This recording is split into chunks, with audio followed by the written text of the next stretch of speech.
You know, if you take people, and I've told you this, and you expose them voluntarily to things that they are avoiding and are afraid of, you know, that they know they need to overcome in order to meet their goals, their self-defined goals. If you can teach people to stand up in the face of the things they're afraid of, they get stronger. And you don't know what the upper limits to that are, because you might ask yourself, like, if for 10 years, if you didn't avoid doing what you knew you needed to do, by your own definitions, right, within the value structure that you've created, to the degree that you've done that, what would you be like? Well, you know, there are remarkable people who come into the world from time to time, and there are people who do find out over decades-long periods what they could be like if they were who they were, if they spoke their being forward. And they get stronger and stronger and stronger, and we don't know the limits to that. We do not know the limits to that. And so you could say, well, in part, perhaps the reason that you're suffering unbearably can be left at your feet, because you're not everything you could be, and you know it. And of course, that's a terrible thing to admit, and it's a terrible thing to consider, but there's real promise in it, right? Because it means that perhaps there's another way that you could look at the world, and another way that you could act in the world, so what it would reflect back to you would be much better than what it reflects back to you now.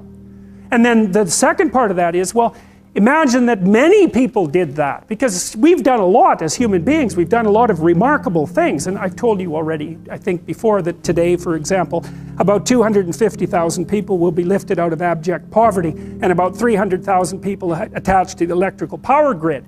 We're lifting people out of poverty collectively at a faster rate that's ever occurred in the history of humankind by a huge margin. And that's been going on unbelievably quickly since the year 2000.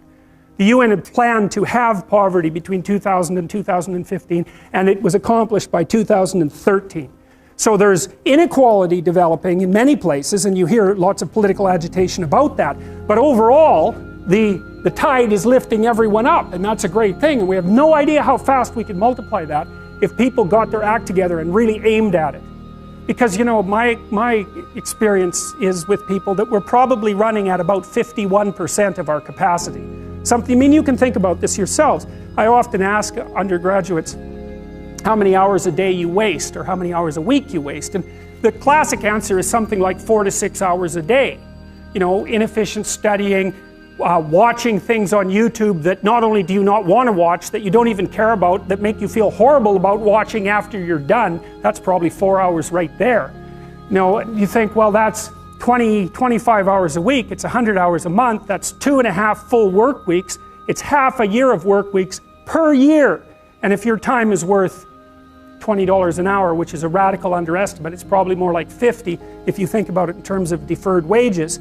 If you're wasting 20 hours a week, you're wasting $50,000 a year. And you are doing that right now. And it's because you're young, wasting $50,000 a year is a way bigger catastrophe than it would be for me to waste it, because I'm not going to last nearly as long. And so if your life isn't everything it could be, you could ask yourself, well, what would happen if you just stopped wasting the opportunities that are in front of you? You'd be who knows how much more efficient. 10 times more efficient. 20 times more efficient. That's the Pareto distribution. You have no idea how efficient people get. It's off the charts. Well, and if we all got our act together collectively and stopped making things worse, because that's another thing people do all the time, not only do they not do what they should to make things better, they actively attempt to make things worse because they're spiteful or resentful or arrogant or deceitful or homicidal or genocidal, or all of those things all bundled together in an absolutely pathological package. If people stopped really trying just to make things worse, we have no idea how much better they would get just because of that. So there's this weird dynamic that's part of the existential system of ideas between human vulnerability, social judgment, both of which are major causes of suffering, and the failure of individuals to adopt the responsibility that they know they should adopt. And that's the thing that's interesting too, is that, and like another thing I've often asked my undergraduate classes is, you know, there's this idea that people have a conscience. And you know what the conscience is. It's this feeling or voice you have in your head just before you do something that you know is stupid, telling you that probably you shouldn't do that stupid thing. You don't have to listen to it, strangely enough. But you go ahead and do it anyways, and then, of course, exactly what the conscience told you was going to happen inevitably happens, so that you feel even stupider about it than you would if it happened by accident. Because you know, I knew this was going to happen, I got a warning it was going to happen, and I went and did it anyways. And the funny thing too is that that conscience operates within people, and we really don't understand what the hell that is. So you might say, well, what would happen if you abided by your conscience for 5 years or for 10 years? What sort of position might you be in? What sort of family might you have? What sort of relationship might you be able to forge?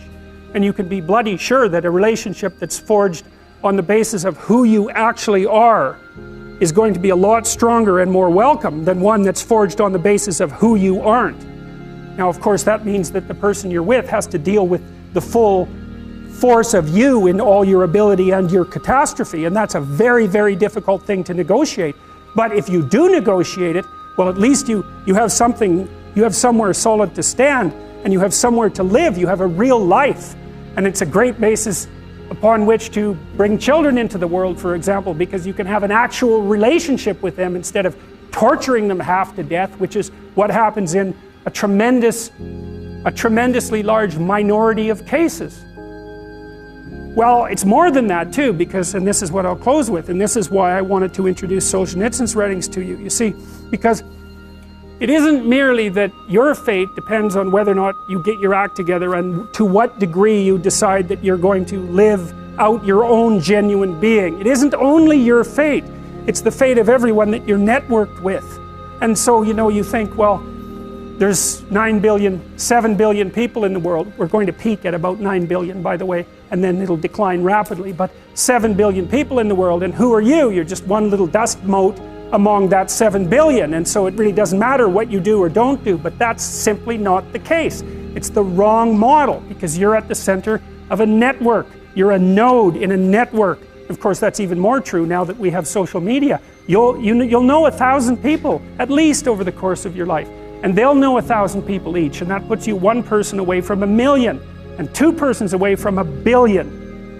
And so that's how you're connected, and the things you do, they're like dropping a stone in a pond. The ripples move outward, and they affect things in ways that you can't fully comprehend, and it means that the things that you do and that you don't do are far more important than you think. And so if you act that way, of course, the terror of realizing that is that it actually starts to matter what you do. And you might say, well, that's better than living a meaningless existence. It's better for it to matter. But I mean, if you really asked yourself, would you be so sure if you had the choice? I can live with no responsibility whatsoever. The price I pay is that nothing matters. Or I can reverse it and everything matters. But I have to take the responsibility that's associated with that. It's not so obvious to me that people would take the meaningful path. You know, when you say, well, nihilists suffer dreadfully because there's no meaning in their life, and they still suffer. Yeah, but the advantage is they have no responsibility. So that's the payoff, and I actually think that's the motivation. Say, well, I can't help being nihilistic. All my belief systems have collapsed. It's like, yeah, maybe. Maybe you've just allowed them to collapse because it's a hell of a lot easier than acting them out. And the price you pay is some meaningless suffering, but you can always whine about that and people will feel sorry for you, and you have the option of taking the pathway of the martyr, so that's a pretty good deal, all things considered, especially when the alternative is to bear your burden properly and to live forthrightly in the world. Well, what Solzhenitsyn figured out, and so many people in the 20th century, it's not just him, even though he's the best example, is that if you live a pathological life, you pathologize your society. And if enough people do that, then it's hell. Really. Really. And you can read the Gulag Archipelago if you have the fortitude to do that, and you'll see exactly what hell is like. And then you can decide if that's a place you'd like to visit, or even more importantly, if it's a place you'd like to visit and take all your family and friends. Because that's what happened in the 20th century.